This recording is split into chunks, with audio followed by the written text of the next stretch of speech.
ng papa mo. Kahit sinutulak-tulak mo kami. Aba, anong problema? Bakit malungkot to? Oh, umiyak ka, no? Nagsesebo mata mo, eh. Excuse me, boss. Tumatawag si Teta. Sita? Oh, si... Yes. Yes, Monet. Oo, siyempre, alam mo naman, diyan ako nagdi-dinner pag ganitong araw. Ay, di ba? Oh, yung request kong ulam, di ba? Tama. Magkare-kare ka ng liig ng girap.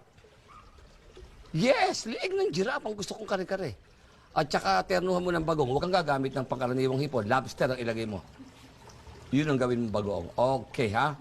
Oh, thank you. Oo. Girap mismo. Yung liig ng girap. Yun ang masarap. Puro laman yan. Thank you. Boss, papaalam na sana kami. Sir, ako po, alam namin na magugulat kayong malaki naman po ang sinasakot namin dito, sir. Pero gusto talaga namin makapag-US. O, baka gusto nyo, dadagdagan natin yung sweldo nyo. Huwag lang kayo umalis. At alam ko nagkakasundo kayo itong anak ko. Kahit na ba linulunod kami dyan sa swimming pool, napamahal na rin sa amin. Gusto rin namin mapadagdag yung pamilya namin para makarating sa US. Ganun ba talaga? Oo, sir.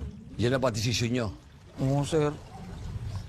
O, kita nyo, umiiyak na naman to. Kita nyo, lumalabas sarsa. Huwag ka nang umiyak. Huwag ka nang umiyak. Hayaan mo. At di bale, papahanap tayo kay Mang Tomas kung paano magagawa sa'yo. Wala tayong